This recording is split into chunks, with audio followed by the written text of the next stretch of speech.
How you doing today, folks? So first off, I want to start off by saying thank you to my new subscribers. I got 5 new subscribers this weekend. It's probably not a lot to most folks, but I really appreciate it. Big shout out to you guys. Hopefully you enjoy the content. This video is going to piss some people off. It's not really my intention. I'm just trying to be as informative as possible.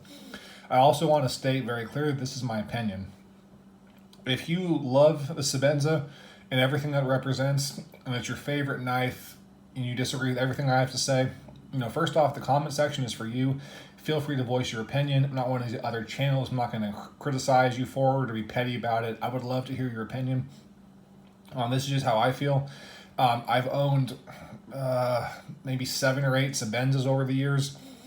This is the most recent one, which is the knives shipped free red micarta. Now, first off, this is my actual EDC knife of the year. So I'm not by any means saying the Sebenza is bad. What I am saying is for the price point and for how kind of old it is the Sebenza really still relevant in today's market? With so many high-end manufacturers and people that are just amazing at their jobs, is this still the kind of the go-to EDC? One, and more importantly, is the $550 price point for this micarta version, or $450 for the standard titanium version. Is that still relevant? Now, they do have the Sebenza 31 coming out really soon. I've handled that at a couple different shows. Is it good? Yes. It is not a night and day difference from the 21. Now, I don't think anybody was really expecting a night and day difference, but to be very clear, it's not. It is still very smooth. I like the ergonomics a little bit better.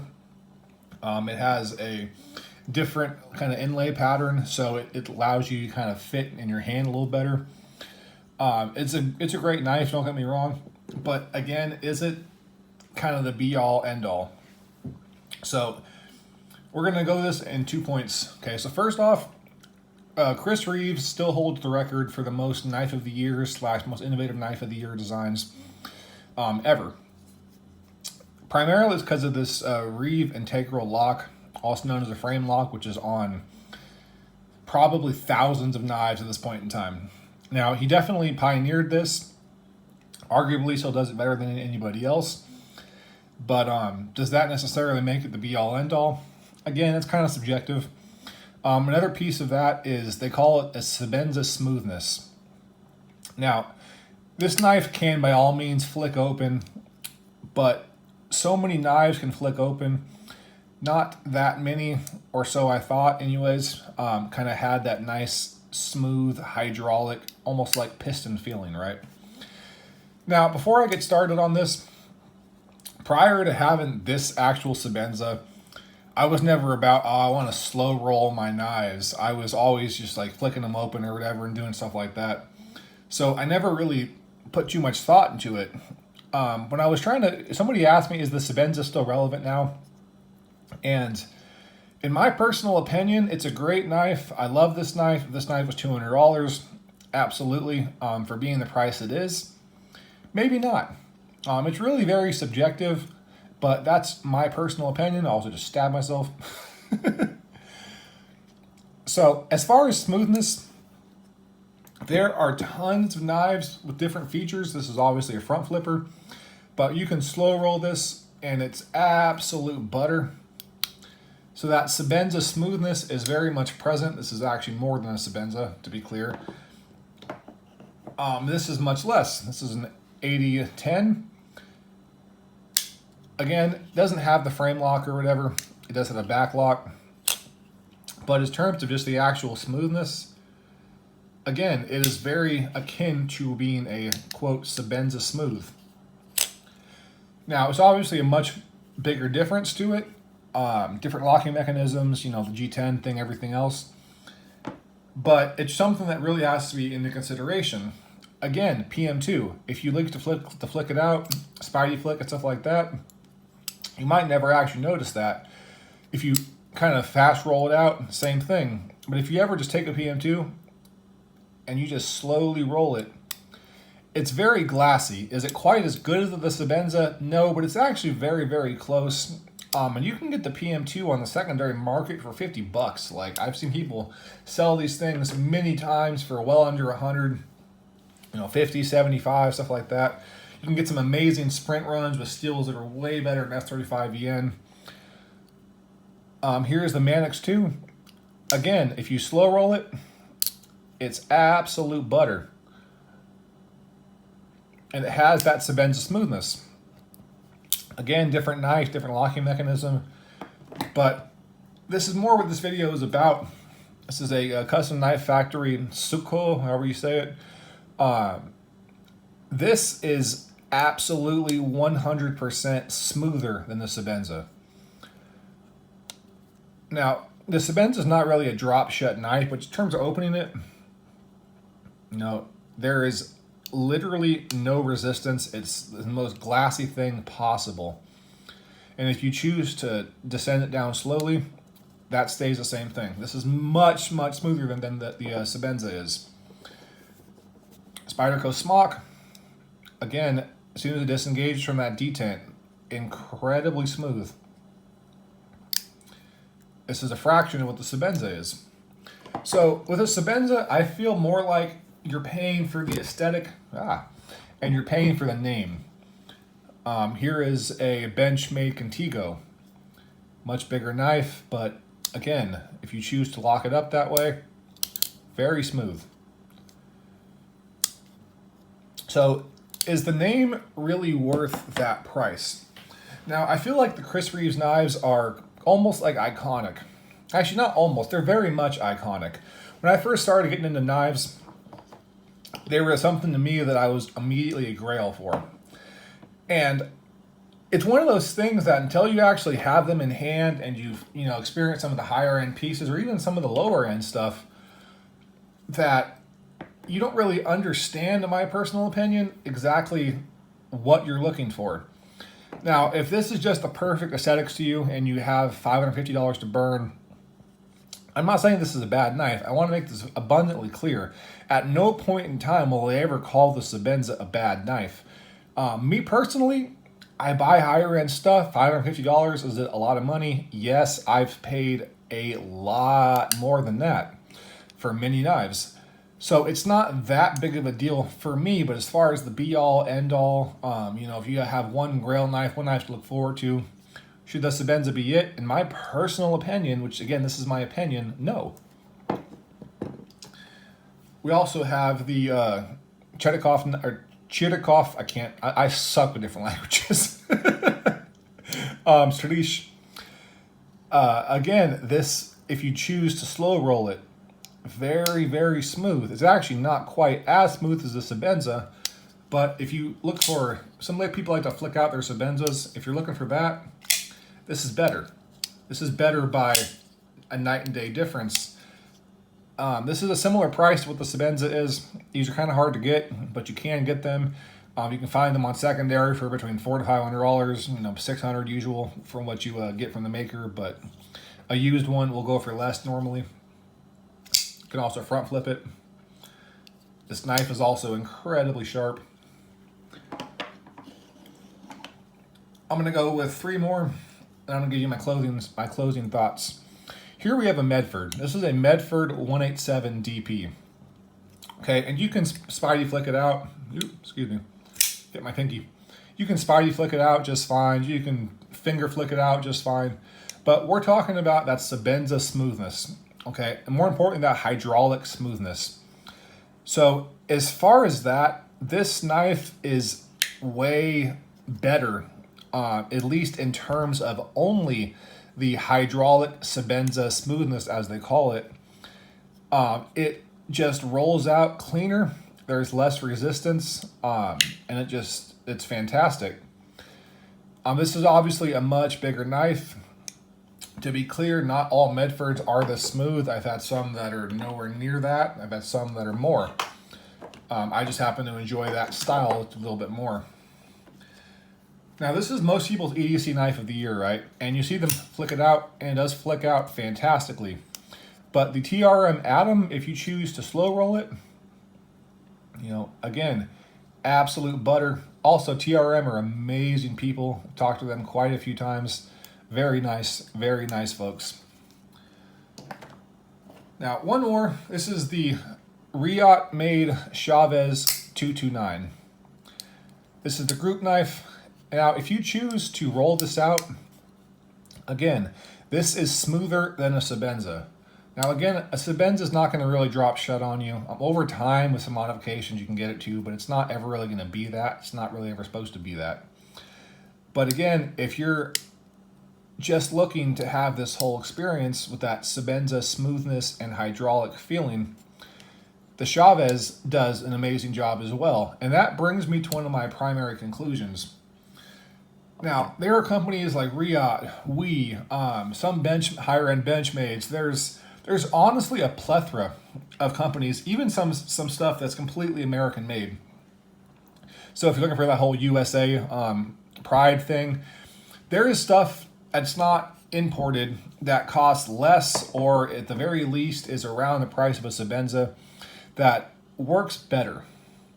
Now, before we go any further, I want to be clear. I'm going to do a video talking about why the Sebenza is still relevant, also why it's not.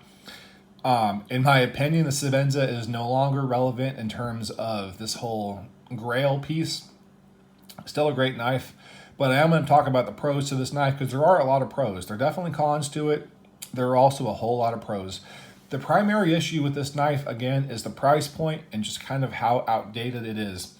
Does not change the fact that it's a fantastic knife. I'll probably always own a Sebenza. It's also a fantastic gents carry. Now, when we're talking about other companies, right, and different people doing different levels of smoothness and tolerances and everything else, Chris Reeve has this whole thing about, he has tolerances tighter than aerospace engineers and NASA. And that's amazing. But again, something like this, which is an overseas made knife from China, from Riot Knives, in my experience, has the same tolerances. And some stuff is better because it's just better designs. They also offer a lot more. There's crazy variances in price points.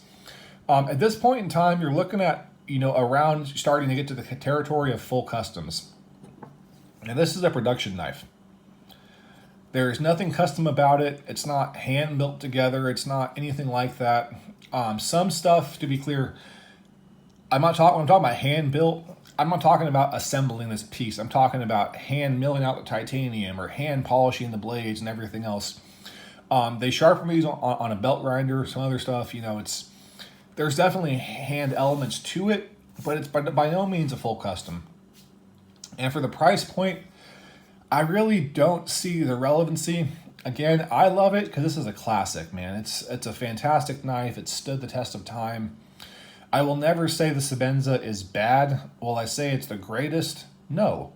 Will I say it's great in general? Yes. But that very much becomes a subjective piece to it. If this knife does not appeal to you in terms of just the ergonomics, the aesthetics, and everything else, the fact of the matter is there is so many other things out there nowadays. I see so many people wondering what the perfect knife is. To be completely frank with everybody, there is no perfect knife. There is no Excalibur. My favorite work knife is this. By far, this is my favorite work knife. My second one is this thing right here, which, by the way, I love Medford's DLC. The more you start to use it, it just wears off in these really trippy looking patterns. Excuse me, Medford's PVD coating. But yeah, so as far as, the Sebenza's relevancy, I think it'll always have a place in history, but man, I really can't help but feeling that if they want to maintain this whole crazy thing that they've had going for so long, they need to really, really open up their productions. They need to possibly drop the prices down. They need to have upgraded steel if they so choose to. They need to have some type of, need to have some sort of customization elements to it. They need to make this more of a custom. Now, the more I talk, I keep feeling like I'm, kind of shitting on the Sebenza. I'm really not. My only issue, again, is that this is essentially the same knife as it was a long time ago. Now, there are knives that are very old, the PM2 for example, that haven't changed much, but they're also at different price points. But they also do sprint runs, they do tons of different steels, fit and finishes, everything can be modified. Like, it's a crazy difference. This, again, as I said previously, will always be a turning point in history. I very much believe Chris Reeves, Bob Trzula, a few other different makers are the foundation to what we have today. Chris Reeve will always be a pioneer. He will always be a leader. He'll always be, just an absolute fantastic human being for creating these pieces and opening up the world to these folders. But I can't help but feel in my heart of hearts that there are just better offerings out there. To be clear, there's a whole lot worse too, but there is definitely better. As far as the relevancy of the Sebenza, again, I think every collector should have it. This is, when I say collector, I mean if you're collecting pieces like me, you're spending fucking $2,000-$3,000 on knives. Spending $500 or maybe $350 to $450 secondary market for one of these with inlays. Everyone should have one because, again, it's a piece of history and it really has stood up over time. But again, it's also aged with time. It's not a bad knife. It's also not the perfect one. It's just a knife. And if you're looking for a Sebenza and that's your whole grail piece, I would really encourage everyone to try to maybe go to a factory or try to find a retailer that sells these and feel one firsthand, or just a buddy, and then take whatever knives you already have, be it a Mannix or a Smock or any other piece, and ask yourself if you really need that. Because again, the Sebenza smoothness can be found other places. A lot of people I know actually do not like the design of the Sebenza. They're like, oh, it's an iconic piece. It's so smooth and everything else. I just hate the way they look. If you don't like the way this looks, it's not for you. Because again, in terms of ergonomics, in terms of action, in terms of everything that makes a knife great, there are so many out there that do the exact same thing. And there are even a few that do it just better. So with all that being said, thank you so much for your time, folks. As always, I appreciate you very, very much. Need some water. I love you all very, very much. And do me just this one personal favor, and please do the best you can to be a better person tomorrow than you are today. And I do promise you'll find your center in life. Take care. To those I pissed off, I'm not going to apologize, but again, I very much hope you voice your opinions in the comments. I would love to talk to you. If you love this knife, there's nothing wrong with that. If you hate it, I kind of feel like there's something wrong with that, because nobody should hate this knife. It's still a great knife. It's just not what it used to be. Anyways, take care, folks, before I start rambling again. I love you all, and bye.